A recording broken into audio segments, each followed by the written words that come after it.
팬들이 선수들에게 노출을 하거나 골프 프로들과의 격렬한 충돌까지 골프 역사상 가장 부적절했던 순간 10가지를 소개합니다. 먼저 10위부터 시작합니다. 상황은 대략 이랬습니다. 존 데일리는 위슬링 스트레이트의 7번 티에 서서 미시간 호수를 마주하고 있었지만 상황이 그에게 좋지 않았습니다. 그는 티업을 하고 한 번, 두 번도 아닌 3번이나 공을 바로 호수로 쳐넣었습니다. 모든 골퍼는 한 번의 나쁜 샷이 얼마나 답답한지 알지만 3번 연속이라면 어떨까요? 그 정도면 누구라도 미쳐버릴 만합니다. 하지만 데일리에게는 단순한 좌절이 아니었습니다. 3번째 공이 호수에 빠진 후 그는 곧장 물가로 걸어가서 6번 아이언을 집어들고 그대로 호수에 던져버렸습니다. 그렇게 그의 클럽도 공들과 함께 미시간 호수 바닥에 가라앉게 됐죠. 이건 단순한 짜증의 미묘한 표현이 아니었습니다. 이건 모두가 입을 다물지 못할 정도의 완전한 폭발이었죠. 하지만 데일리에게 이런 행동은 그리 놀라운 일이 아닙니다. 그냥 존은 원래 그런 사람이니까요. 거침없는 성격과 불같은 성질로 유명한 데일리의 이런 분노 표출은 그를 잘 아는 사람들에게는 오히려 예상된 일이었습니다. 그래도 그가 클럽을 호수에 던지는 모습을 보는 건 그에게조차도 인상적인 장면이었죠. 더 놀라운 건 근처 보트에 있던 한 어린 팬이 그 클럽을 건져 올려 아주 특별한 기념품을 얻게 됐다는 점입니다. 그날 데일리는 80이 타를 치고 컷 탈락을 했지만 그의 기행은 오래도록 기억에 남았습니다. 만약 그게 부적절하다고 생각했다면 다음 9번째 장면을 확인해보세요. 브룩스 캡카는 특히 중요한 순간에 절대 참지 않는 선수입니다. 라이더컵에서 벌어진 이 사건이 그 대표적인 예였죠. 모든 일은 브룩스와 그의 파트너 다니엘 버거가 15번 홀에서 유럽의 세르히오 가르시아와 존 람을 상대로 공경에 처하면서 시작됐습니다. 버거의 공은 벙커 바로 뒤에 두꺼운 페스큐 잔디에 떨어졌고 그 바로 앞에는 배수구 그레이팅이 있었습니다. 브룩스는 그레이팅이 자신의 스윙 경로에 바로 있다고 주장하며 샷에 영향을 줄 것 같으니 무벌 드롭을 요청했습니다. 하지만 심판인 데이비드 프라이스는 설득되지 않았습니다. 프라이스는 그 장애물이 실제로 브룩스의 스윙에 방해가 되지 않을 것이라고 생각했지만 브룩스는 받아들이지 않았습니다. 브룩스는 진지한 어조와 약간의 신랄한 빈정거림으로 프라이스에게 자신이 공을 치는 걸 본 적이 있냐고 물었습니다. 그가 이 상황을 그냥 넘기지 않을 것임이 분명했고 그의 좌절감도 뚜렷하게 드러났습니다. 논쟁이 계속되자 브룩스는 최근에 당한 손목 부상까지 언급하며 고르지 못한 지면에서 치면 부상이 악화될 수 있음을 강조하려 했습니다. 그는 두 번째 의견을 고집했고 또 다른 심판이 도착해 프라이스의 편을 들자 브룩스는 결국 폭발했습니다. 마지막으로 그는 내가 손목을 다치면 그건 당신들 둘 책임이에요 라고 중얼거렸습니다. 하지만 이게 가장 부적절한 행동은 아니었습니다. 다음은 8번인데 한 여성이 갑자기 선수들을 방해하려고 온 힘을 다했고 실제로 방해에 성공했습니다. 이렇게 생각해보세요. 여러분은 2020년 피닉스 오픈에서 PGA 투어 경기를 보고 있는데 한 프로 선수가 샷을 준비하는 순간 16번 그린 근처에 있던 한 여성 팬이 그에게 깜짝 놀랄 만한 행동을 합니다. 갑자기 그녀가 골퍼에게 가슴을 노출해버려 선수는 완전히 집중력을 잃고 맙니다. 그것도 모자라 그녀는 모두가 확실히 볼 수 있도록 한 번 더 같은 행동을 합니다. 관중들은요 완전히 열광했습니다. 사람들은 환호하고 어떤 이들은 웃었으며 한 남자는 심지어 저 사람 죽겠네 죽겠어 퍼팅해야 하는데 라고 소리쳤습니다. 정말 완전한 혼돈이었죠. 아마 선수들에게도 처음 있는 일이었을 거예요. 그들도 멈춰서 무슨 일이 일어난 건지 파악해야 했으니까요. 솔직히 말해서 그런 상황에서 집중이 흐트러지지 않을 사람이 어디 있겠어요? 그 순간은 영상으로도 촬영되었고 곧바로 소셜미디어에서 엄청난 화제를 모았습니다. 반응은 정말 다양했습니다. 어떤 사람들은 그냥 골프 대회에서 harmless fun, 재미있는 장난이라고 생각했죠. 하지만 또 다른 이들은 선을 넘었다고 느꼈습니다. 어떤 사람은 16번 그린에서의 전이 포어 플레이라고 농담하기도 했어요.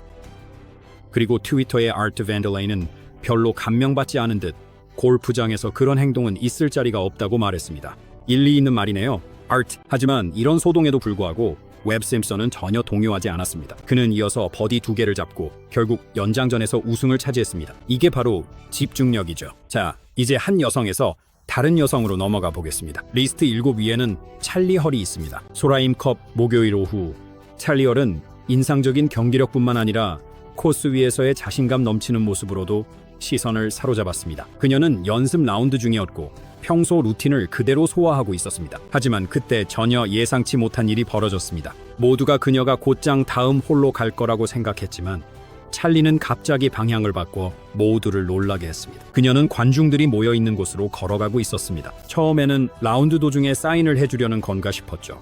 드문 일이지만 신나는 순간이었습니다. 하지만 찰리가 다가가더니 한 팬을 불러세우고 몸을 기울여 아무렇지 않게 라이터 있으세요? 라고 물었습니다. 팬은 당황했지만 기꺼이 응해주었고 주머니를 뒤져 라이터를 찾아 그녀의 담배에 불을 붙여주었습니다. 바로 그 골프 코스 한가운데서 말이죠. 찰리는 아무렇지 않게 한 모금 빨았고 마치 세상에서 가장 자연스러운 일인 듯 보였습니다. 이런 순간들이 헐을 더욱 매력적으로 만드는 이유입니다. 그녀는 자신만의 방식으로 경기를 하고 그게 담배 한 대를 피우는 것이라면 그냥 그렇게 하는 겁니다. 이제 6번째 이야기로 넘어가면 팬들과 선수들이 정면으로 맞붙으면서 상황이 점점 더 흥미진진해집니다. PGA 투어는 보통 차분하고 존중하는 분위기를 유지하지만 때때로 팬들이 선을 넘기도 합니다. 2024년 피닉스 오픈에서 있었던 한 인상적인 사건에서는 잭 존슨과 빌리 호셸 같은 선수들이 무례한 관중들에 질려버렸습니다. 평소 침착함의 대명사인 존슨은 10번 홀에서 막 샷을 마친 참이었습니다. 하지만 그가 티잉 그라운드에 서기도 전에 뭔가 분위기가 이상하다는 걸 느낄 수 있었습니다. 그를 둘러싼 분위기는 팽팽했고 그 이유를 알아내는 데는 오래 걸리지 않았습니다. 한 팬이 분명히 지나치게 흥분한 채로 스윙 사이사이에 계속 야유를 퍼부으며 존슨의 집중력을 완전히 흐트러뜨렸습니다. 존슨이 다음 홀로 걸어가는데도 그 야유꾼은 멈추지 않았습니다. 그의 목소리는 관중 속을 뚫고 퍼지며 존슨을 한계까지 몰아붙였습니다. 그리고 마치 보이지 않는 실에 이끌리듯 존슨은 야유꾼과 마주하게 되었습니다. 그는 망설이지 않았습니다. 드물게 분노를 드러내며 그는 팬에게 이제 지긋지긋해 조용히 해라고 소리쳤습니다. 그 순간은 모두를 놀라게 했습니다. 평소 침착한 존슨에게서는 기대하기 힘든 모습이었습니다. 하지만 아무리 침착한 선수라도 한계는 있기 마련이고 그 팬은 그 선을 넘었습니다.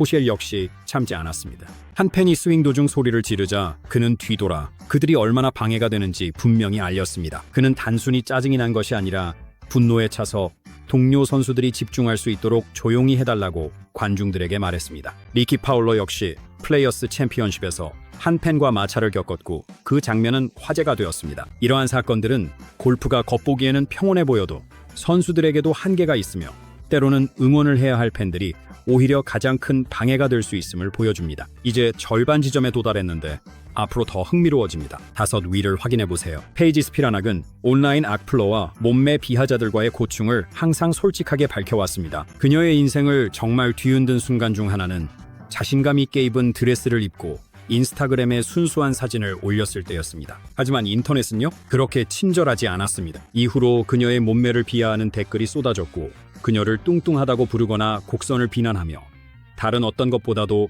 그녀의 몸에만 집중했습니다. 그리고 골프 캐런 사건이 일어났습니다. 이건 그냥 평범한 악플러가 아니었습니다. 같은 골퍼였던 한 여성이 코스에서 공개적으로 페이지의 옷차림을 부적절하다고 비난하며 그녀를 망신주기로 결정한 것이었습니다. 가장 최악인 점은요, 페이지는 전혀 튀는 옷을 입고 있지 않았고 골프 에티켓에 충분히 맞는 단순한 복장이었습니다. 하지만 골프 캐런은 페이지의 복장을 감시하는 것을 자신의 임무로 삼고 그녀가 경기를 모독한다고 비난했습니다. 그 순간이 더 힘들었던 건 단순한 비난 때문만이 아니라 같은 스포츠를 하는 여성 동료가 그녀를 깎아내렸기 때문이었습니다. 페이지는 또다시 자신을 변호해야 했고 경기를 사랑하면서도 멋지게 보일 수 있다고 설명해야 했습니다. 자, 한 여성에 대한 괴롭힘 사건에서 또 다른 사건으로 넘어가 보겠습니다. 4위로 넘어가 볼까요?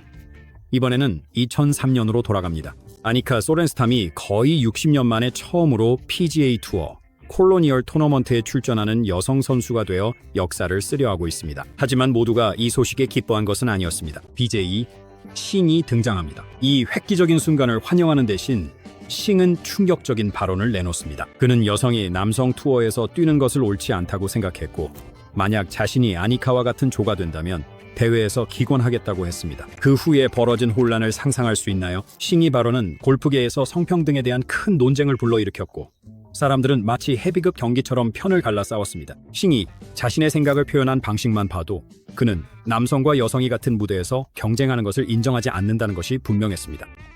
그 순간은 매우 긴장감이 감돌았고 당시 골프계에 뿌리 깊게 자리 잡은 태도에 스포트라이트를 비추었습니다. 소렌스탐은 이를 우아하게 대처했지만 이 논란은 여성이 남성 중심의 벽을 뚫고 나가는 것이 얼마나 어려운 일인지 심지어 최고의 기량을 보여줄 때조차도 여실히 드러냈습니다. 이제 가장 부적절했던 순간 3가지를 살펴보겠습니다. 나탈리 굴비스는 항상 드라마틱한 면모를 보여왔지만 2005년 스포츠 일러스트레이티드 수영복 화보 촬영은 그야말로 차원을 달리했습니다. 그녀는 바디 페인팅만 한 채 포즈를 취하며 스포츠계의 모든 전통적인 경계를 완전히 허물었고 반응은 뭐랄까 엄청났습니다. 사람들은 그걸 받아들일 준비가 되어 있지 않았습니다. 팬들은 감탄하며 열광하거나 아니면 완전히 분노했습니다. 어떤 이들은 그녀가 대담하고 당당하다고 칭찬했지만 다른 이들은 분노하며 프로 골퍼로서 도를 넘었다고 비난했습니다. 마치 보수적인 골프계에 수류탄이 터진 것처럼 모두가 충격에 빠져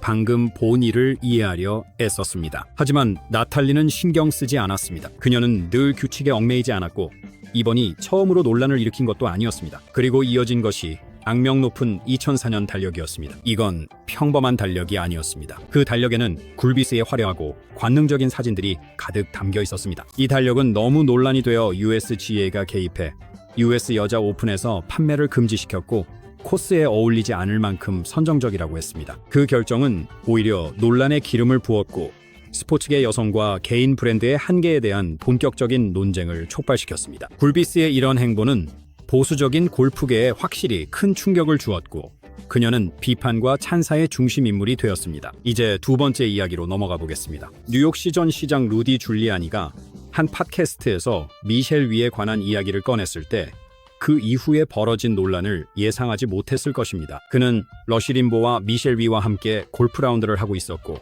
파파라치들이 그들을 따라다녔습니다. 림보는 줄리아니가 관심을 끌었다고 탓했지만 줄리아니는 곧 그들이 자신이나 림보 때문이 아니라고 지적했습니다. 그들은 다른 누군가를 위해 거기에 있었습니다. 미셸 위가 그린 위에 서서 퍼팅을 준비하고 있었어요 라고 줄리아니가 말했습니다. 미셸은 정말 아름답죠.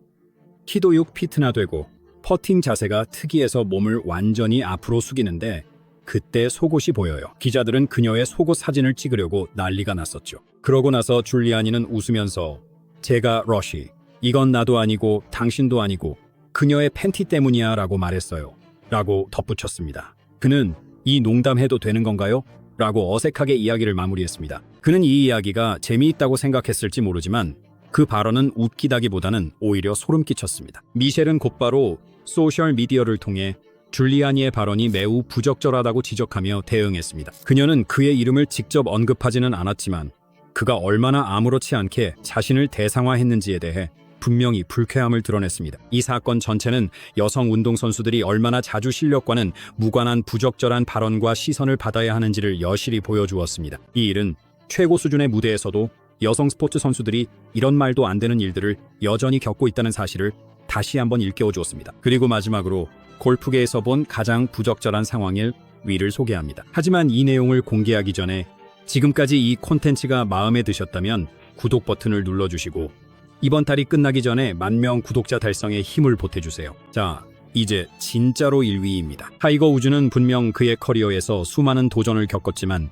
그 어떤 순간도 이처럼 골프계의 어둡고 추한 그림자를 드리운 적은 거의 없었습니다. 모든 일은 1997년 타이거가 마스터스에서 역사적인 우승을 거둔 직후에 시작됐습니다. 이 순간은 원래 젊고 막강한 신예의 등장을 알리는 혁신적인 순간이 될 예정이었습니다. 하지만 그의 업적을 축하받는 대신 타이거는 메이저 챔피언인 퍼지 졸로로부터 악의적이고 인종차별적인 발언을 듣게 되었습니다. 아마도 그냥 무해한 농담이라고 생각했겠지만 졸로는 우즈에게 챔피언 디너에서 프라이드 치킨이나 콜라드 그린을 주문하지 말라고 농을 던졌습니다. 이 발언은 인종적 고정관념이 담겨 있어 모두에게 불쾌감을 남겼습니다. 졸로는 이후 사과했지만 이미 피해는 즉각적이고 돌이킬 수 없었습니다. 하지만 그게 끝이라고 생각했다면 또 한 번 충격적인 일이 이어집니다. 2013년으로 시간이 흘러 역사는 또다시 반복되었습니다. 이번에는 우주의 강력한 경쟁자인 세르히오 가르시아가 그 주인공이었습니다. 기자회견 중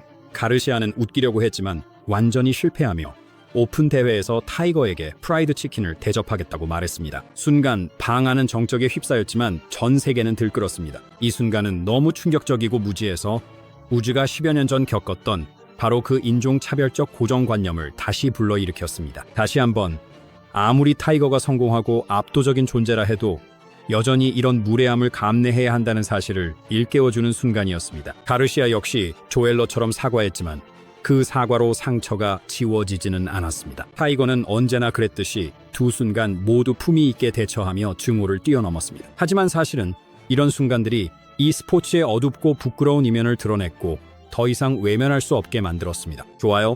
가기 전에 화면 중앙에 또 다른 영상이 준비되어 있으니 꼭 시청해보세요. 즐겁게 감상하세요.